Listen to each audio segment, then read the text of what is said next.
Hello and welcome back to another episode of Critical Reactions with your host Bryan. We're going to check out some brand new music today. Shepherds of Cassini reached out to me. It's been a couple of years since we've checked them out. They let me know they have a new single called Red Veil. It comes off of their next album. It comes out in February. Let's dive into this. The song we're going to be looking at today is called Red Veil.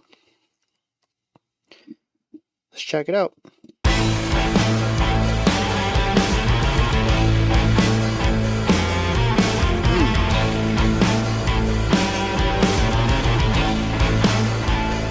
Very cool atmosphere right off the start.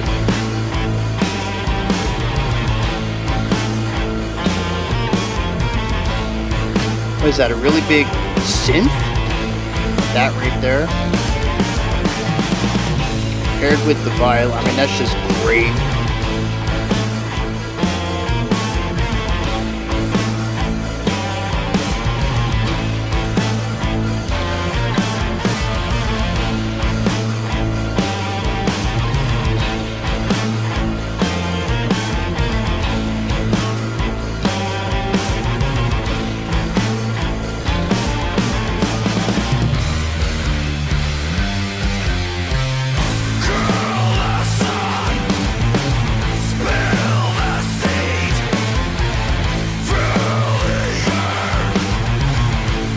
Yeah, so we have a cool 7 going on right here.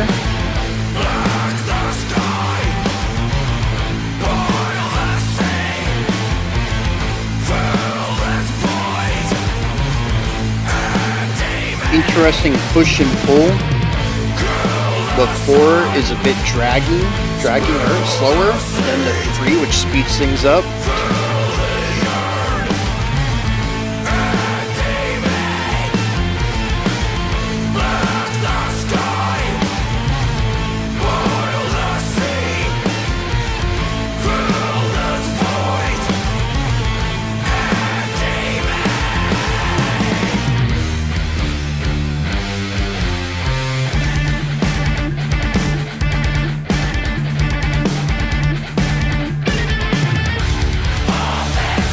Oh, okay, that was...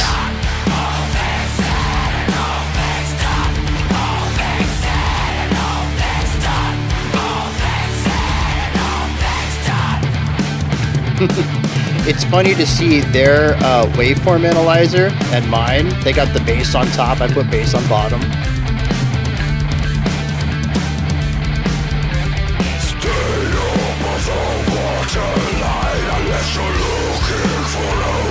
Different vocal delivery here, lots of clarity in the vocals.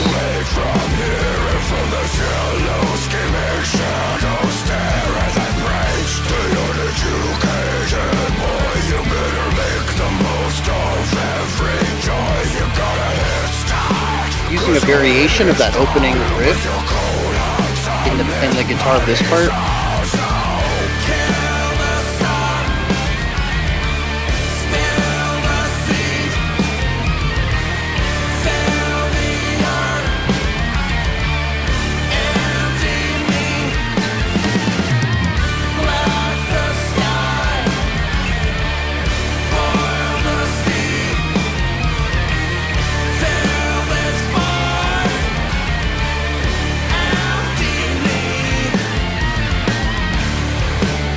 Okay, so it's more than just a simple variation. They actually added an extra beat to it, putting us in 4/4 rather than, 2 bars of 4/4 rather than a single bar of 7/4.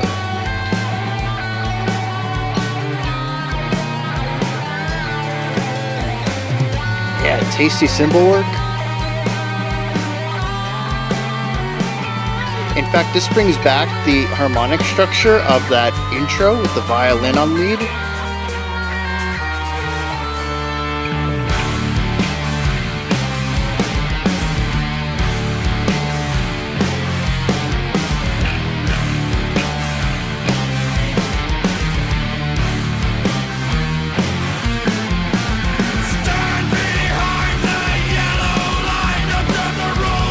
Yeah, so we're sticking with the 4/4, but we have more bass kick in here to provide further direction beyond the slightly unwieldy original rhythmic pulse.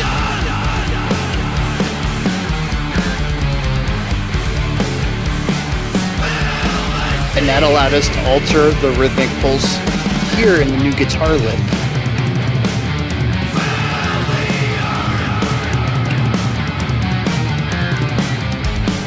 Yeah, like a riff slow burn.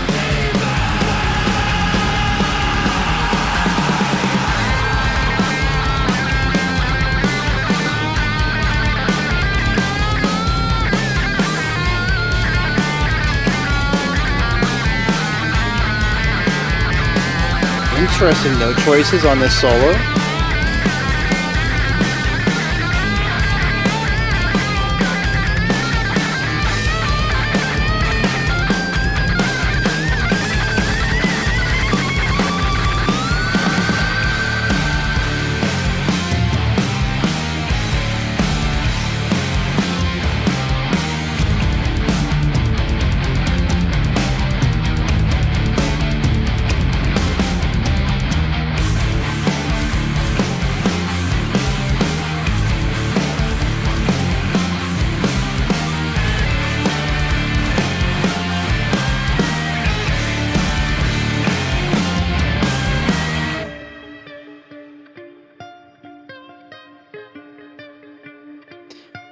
That's a fun ending.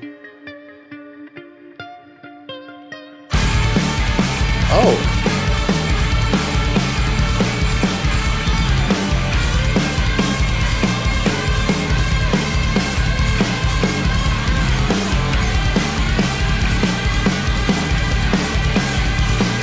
And this is a callback to the transition after that first vocal verse, maybe?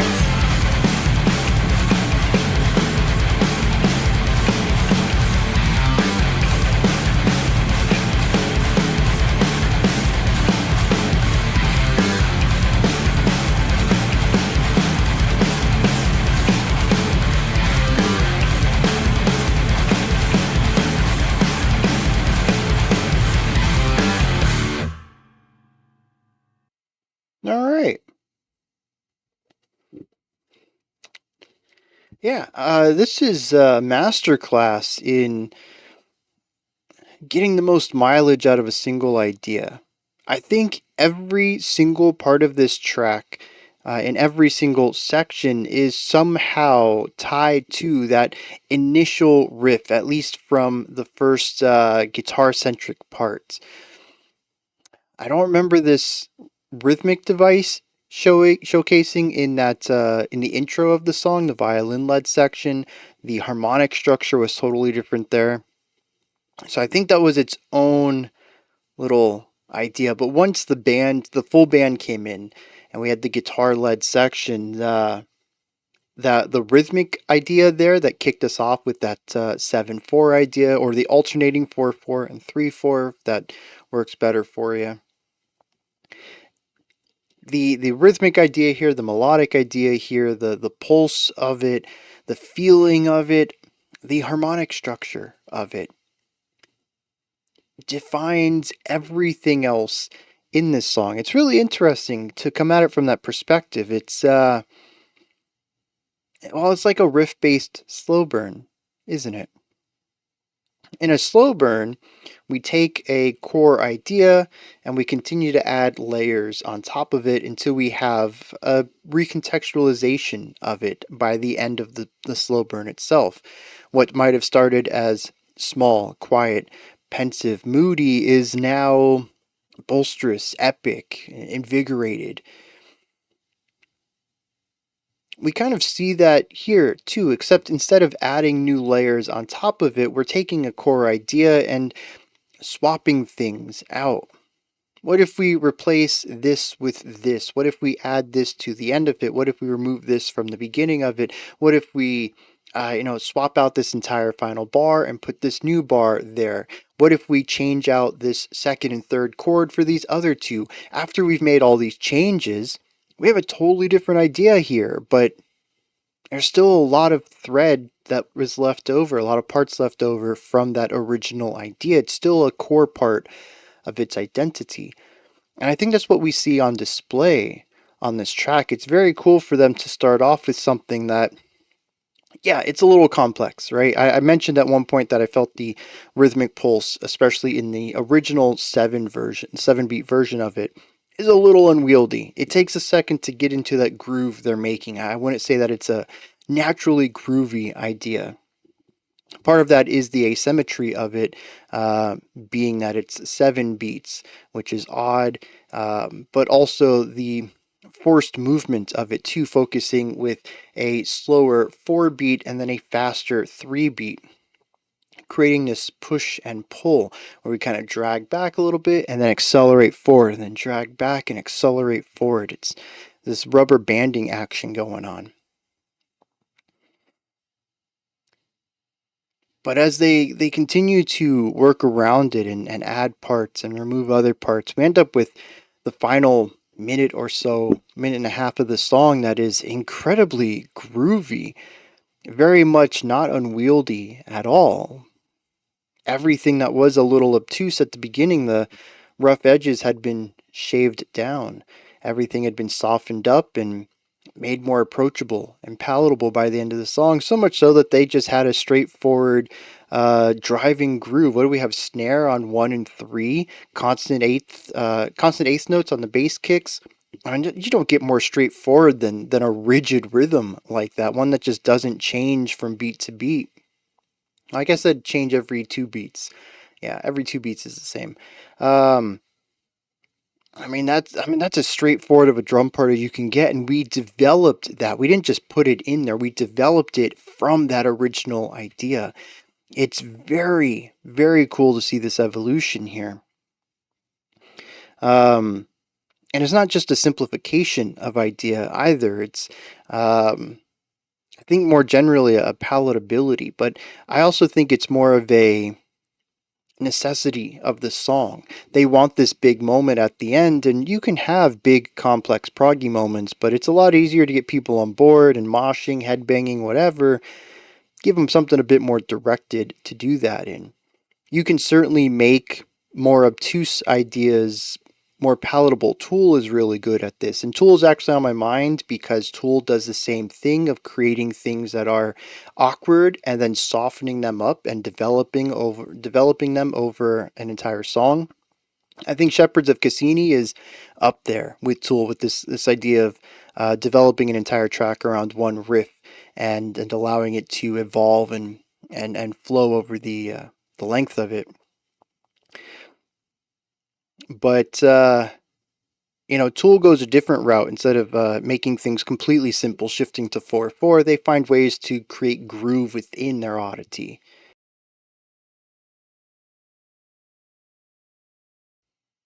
But Tool also does the thing where they kind of focus in on something softer too. That's their super big moments.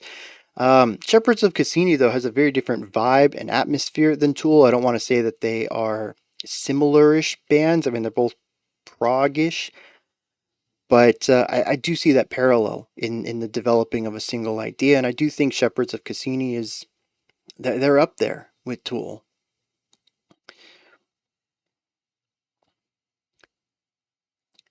But this track, Red Veil, also does something else pretty cool. It has callbacks to ideas that don't exist within this slow, meticulous evolution. The violin kicks it off with something that's uh, maybe Phrygian dominant. It's a very different atmosphere, and it's because we have a very different chord progression in the opening violin part. I think it's great. It's accompanied by what I think are synths pushed out to the side with just a ton of fuzzy warbling going on. It sets a very distinct atmosphere to everything. It feels antagonistic, but also unknown, like a scientist discovering a new material or form, or maybe even something alien, something from space lands, and it's that mix of fear and curiosity. That's what the beginning of this song makes me think of. Then we do all the metal stuff. The 7/4 and the cool groovy riffs and the awkward phrases that we get from the drums to give us this push and pull. We get through all this metal stuff, and then like I don't know, like minute 3.5 or 4, something like that. We actually call this idea back from the very opening of the song. We bring back that harmonic structure, that chord progression in later on in the track. I thought this was beautiful. This was wonderful because otherwise the intro kind of felt isolated. Why was it there? What was its purpose? It doesn't really tie into anything else too strongly as far as timbre palette, harmonic palette, rhythm. It's more of an atmospheric section. We bring that back later while retaining some of the rhythmic ideas that we've been exploring throughout the song. I just thought that was awesome. We have one idea, then a second, and the second one develops, and then it becomes the foundation to bring that first idea back. I mean, that is just such a cool way to tie everything together. And it works within this idea of, meticulous manipulation of an idea. We have slowly formed this original concept that took the entirety of the song and compressed it down into something foundational to support something else. And that something else, rather than writing something new, is to bring something back. It just allows the entire song to feel more cohesive, even though not every single transition in this track was one of cohesion, of fluidity. The entire song feels like a singular concept, and it's because of all these tiebacks, or callbacks. It's about tying all these ideas together. It's about making sure that everything feels like it has evolved from the same place. That the ending of the song feels like there's still a string or a trail of breadcrumbs back to the beginning. And it's just so meticulously done. And I absolutely love that. It's just such a fascinating way to write a metal track. And I love it. Like, this is the kind of stuff I talk about in songs. And I'm like, oh, they're a bit disconnected. I just want this kind of connectivity in more music. Metal can definitely be fun and disjointed and disconnected. And I'm not saying that all metal needs to be like this. But I tell you what, when I do find metal like this, I'm going to highlight it. I'm going to talk about it. I'm going to be passionate about it because this is the kind of stuff I like to see in the genre. I think the last thing I want to bring up then is just the general variety on this track. We had the violin opener, and then we had the guitar come in after that. We kind of had that timbral shift there. We had the harmonic shift there as well. We also saw one towards the end of the song with the guitar solo. I'm not entirely sure why some of those notes were chosen. They feel very antagonistic to the chord progression coming in underneath it, but it was a different kind of melodic sound and pushing the general color palette, the collection of notes and how they work together in a third direction. We also have the general variety in rhythmic pulsing, the way that the rhythms felt at the beginning versus how they felt at the end, going for more obtuse to more straightforward and driving. And of course, everything in between in all of these extremes too. But I also really like the variety of vocals we got in here. The harshes, none of them were really my cup of tea. I did like the cleans in here. I thought they sounded great. But the thing was too is that the harshes moved around. We got this style then, and then this style, and then we came back to this one, then we had a third style. And I just generally like that. If I got to listen to harshes, I like them to be mixed up, change around every once in a while, make sure that the song feels dynamic. And it certainly does here, even as the riffs change, the rhythmic phrasing changes, all of these, underlying compositional ideas change. We also have what sound is paired with them that sits on top of them, the vocal stuff. On the topic of the vocals, I do want to point out that I really like the production of them. They are clearly enunciated, and I think all three harsh styles, and the production also gives them a little bit of boost to make them even clearer. I'm not going to say that I could pick out every single word, but I'd say that if I had to transcribe it by ear, transcribe the lyrics, I'd probably be pretty accurate, which is fantastic. Usually I have a tough time hearing what vocalists are saying when they're screaming and growling and stuff like that. So, yeah, I mean, I think if there is one flaw with this track, it's sometimes sticks around ideas for too long. I think the ending in particular overstayed its welcome, especially the final section, like the last 15 or 20 seconds. That surprise ending there. Um, yeah, that probably could have been cut in half. That felt like it stuck around too long. The intro, while I enjoyed the atmosphere, I felt stuck around maybe one repetition too long. There's just a few places in here where I feel like the ideas themselves are solid, but the song was ready. Well, at least I was ready to move on to the next idea. And some of this might just be alleviated with adding an extra layer and playing around with some of that. But again, now you're catering to my tastes, and maybe that's not always, well, usually that's not always the best idea. I know I am an outsider to the realm of metal. I'm sure you get some metalheads in here like, nah, dude, keep that ending the way it is. I love the length of it. I love grooving to it. Yeah, I have a very different taste, I think, to most metalheads. uh, so I might be completely off. That's a subjective take, right? That some of the sections are too long. Let me check out some lyrics, and then we're gonna wrap this one up. All right, I checked their homepage. I did a Google search, checked Genius, checked Bandcamp. Can't find any lyrics, unfortunately, but I will throw a little plug in here for them. February 21st is when this album drops. If you enjoyed this, definitely put that on your media release list. I'll definitely be checking out in February. I enjoyed this and like to hear more of it, especially all the variety that goes on in here and their masterful expansion of a single idea. I just thought that was very cool. All right, so that's going to wrap it up. These are my thoughts on Red Veil from Shepherds of Cassini. What did you think of this track? Is there anything that stood out to you? Anything that you would like to add on to what I said or correct me on? Maybe you have your own opinion or interpretation of how things went. Give me all that and any other thoughts you might have. Put that stuff down in the comments section. Above that, in the description box, you'll find a link to Linktree. It takes you here. You can find links to my stuff. I'm also going to leave links to Shepherds of Cassini if you'd like to explore more of their works. Above that, if you could, like, subscribe, and ring the bell. I greatly appreciate all three of those. If you head on over to any of their places, make sure you give them thumbs up, likes, whatever. Show them some love. That wraps it up for today. There won't be any videos tomorrow. Sunday, though, we will have a live stream at 11 a.m. Eastern Standard Time.